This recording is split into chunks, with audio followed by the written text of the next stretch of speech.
अभ्यास सत्र में क्या हुआ? क्या ये अभ्यास सत्र जो था वो फुल फ्लेजेड था, ऑप्शनल था, कौन आया, कौन गया? तो आपको सबसे पहले बता दूँ कि ये जो अभ्यास सत्र जो था, इसको एक तरह से कहा जाए ऑप्शनल ही कहा जाएगा, क्योंकि जितने खिलाड़ी आए 3 साढ़े 3 घंटे इन्होंने मैदान पे बिताया, गेम्स खेले, फुटबॉल खेली, फ़न किया, सारी चीज़ें किया। सिर्फ़ 2 खिलाड़ियों ने बल्लेबाज़ी का अभ्यास किया। एक खिलाड़ी थे कप्तान रोहित शर्मा और दूसरे खिलाड़ी थे शुभमन गिल। ये दोनों खिलाड़ी टीम के साथ नहीं आए स्टेडियम में। ये जिस तरह से विराट कोहली पाकिस्तान वाले मैच से पहले अलग से गए थे, ठीक इसी तरह से ये दोनों खिलाड़ी जो है अलग से गए आईसीसी के क्रिकेट अकेडमी में। जो बैटिंग कोच हैं, नए बैटिंग कोच शतांशु कोटक, उनके निगरानी में इन्होंने बैटिंग का अभ्यास किया एंड नोबडी वाज देयर। क्या उन्होंने किया, कैसे किया, उसके बारे में कोई जानकारी नहीं है, मैं नहीं बता सकता, मैंने जो देखा नहीं मैं कैसे बताऊँ।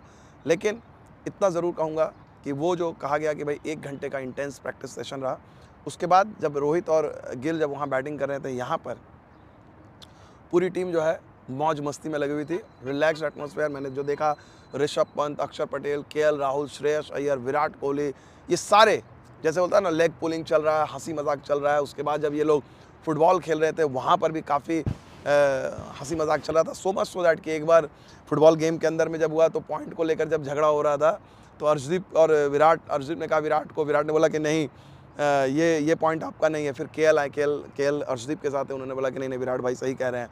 सो वहाँ पर ये गेम आप जब देख रहे तो ऐसा नहीं लग रहा था कि सीनियर हैं, जूनियर हैं, ये चीज़ें हो रही हैं, वो चीज़ें हो रही हैं। तो ओवरऑल जो है आपको वो रीडिंग बहुत अच्छी देखने को मिली। और जो मूड मैं लगातार बोल रहा हूँ कि ये टीम काफ़ी रिलैक्स दिख रही है, ये टीम काफ़ी कंपोज दिख रही है। ऐसा लग रहा है कि किसी तरह से बर्डन ऑफ एक्सपेक्टेशन नहीं है, उम्मीदों का दबाव नहीं है। एक चीज़ हाँ, हालाँकि ज़रूर कहना चाहूँगा, एक चीज़ देखने को मिली कि जब रोहित शर्मा आए तो जब एंट्री उन्होंने की कि तो सीधे वो पिच पर गए। गौतम गंभीर वहाँ पर पहले से खड़े थे। गौतम गंभीर और रोहित शर्मा की बहुत देर तक बातचीत हुई पिच को लेकर, कॉम्बिनेशन को लेकर। 10 से 15 मिनट तक वो बातचीत कर रहे थे। उसके बाद विराट कोहली तब तक वहाँ पर खेल रहे थे। वो आपको बताया कि फुटबॉल का गेम खेल रहे थे। उनको बुलाया गया कोच और कप्तान ने, विराट कोहली गए, उन्होंने ज्वाइन किया। तो ऐसा लगा नॉर्मली क्या, जब रोहित और गंभीर बात करते हैं, विराट कोहली को नहीं देखा गया है, वो ज्वाइन करते हैं। बहुत ज़्यादा नहीं देखा गया है, मैं इतने दिनों से देख रहा था। लेकिन चूँकि ये अहम मुकाबला है, ज़ाहिर सी बात है विराट कोहली फॉर्मर कैप्टन है, उनके अपने आइडियाज़ हैं पिच को लेकर या जो भी चीज़ें होंगी। उसके बाद बातचीत शुरू हुई और ये बातचीत लगभग आधे घंटे तक बातचीत चली। ये मैं ज़रूर कह सकता हूँ कि इतने दिनों में रोहित, विराट और कोच, इन तीनों के बीच मैदान में करीब 20-25 मिनट की जो इंटेंस जो बातचीत, इंटेंस जो डिस्कशन है, ये मुझे देखने को नहीं मिला है। क्या बातें हुई, क्या गहमा-गहमी थी, सब कोई के अपने-अपने अंदाज़े, अपने-अपने स्पेकुलेशन, जो भी चीज़ें हैं। लेकिन उनकी बातों को देख कर लगा, जो जेस्चर देख के लग रहा था, विराट 1-2 बार शॉट की बात कर रहे थे, पिच के बारे में बात कर रहे थे, दिख रहा था, रोहित शर्मा बात कर रहे थे। फिर एक समय ऐसा था रोहित सुन रहे थे, विराट और गंभीर बात कर रहे थे बहुत ज़्यादा देर तक।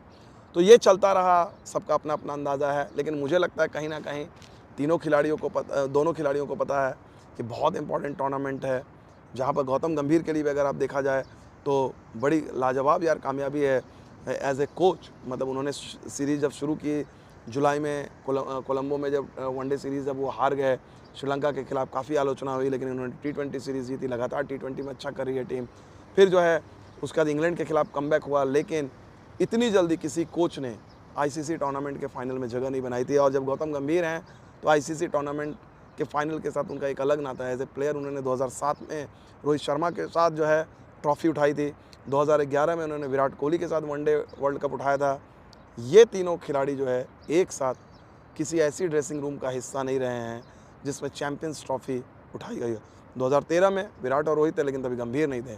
तो ये मौका है, अगर आप बात करेंगे कि जो खिलाड़ी इनका कभी साथी हुआ करता था अब कोच बन गया है, और ये तीनों अपनी अपनी जर्नी को, अगर जॉइंट जर्नी को एक तरह से यादगार बनाने की कोशिश करेंगे, अपनी कंबाइंड जो ट्रियो की लेगेसी है उसको कभी फ्यूचर में याद करना चाहेंगे, तो this can be an important trophy.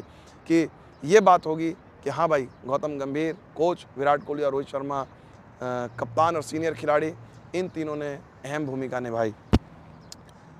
अहम भूमिका जो है बल्ले से, रोहित शर्मा के बल्ले से उम्मीद होगी, क्योंकि रोहित शर्मा ने इस टूर्नामेंट में 4 मैच खेले, हाईएस्ट उनका 41 रहा है। कैमियोज़ उन्होंने खेले हैं, वही रिस्क टेकिंग दिखाई है उन्होंने, सेल्फलेसली उन्होंने क्रिकेट खेली है। काफ़ी उम्मीदें होंगी। विराट कोहली ने तो लगातार जो है 2-2 मैच उन्होंने जिताए हैं, लेकिन विराट कोहली से उम्मीदों की भूख जो है लोगों की, फैंस की ख़त्म नहीं होती है। लेकिन इन सब के बीच में जो है, जो एक और खिलाड़ी जो तुरुप का इक्का साबित हो सकता है, वो शुभमन गिल है, जिनसे पूछा गया था कि भाई ये जो टूर्नामेंट है, ये डिफाइन करता है कई बार एज ए बैट्समैन, क्योंकि आप जब बिग मैच टूर्नामेंट में फाइनल में बड़ी पारी खेलते हैं तो उसकी बात ही कुछ और होती है। तो शुभमन गिल से उम्मीदें रहेंगी। बाकी श्रेयस अय्यर तगड़े फॉर्म में हैं ही। मिडिल ऑर्डर में हार्दिक पांड्या की बात करें, केएल राहुल की बात करें, अक्षर पटेल की बात करें, रविंद्र जडेजा की बात करें, तो इंडियन टीम ने ज़बरदस्त खेल दिखाया। हम लगातार आपसे बात करेंगे, लेकिन फ़िलहाल नेट्स में जो हुआ वो हमने आपको बताया है। कुछ और खबरें लगातार हम आपके साथ बने रहेंगे। फ़िलहाल हमारे साथ इतना ही। बहुत बहुत शुक्रिया। Thank you very much.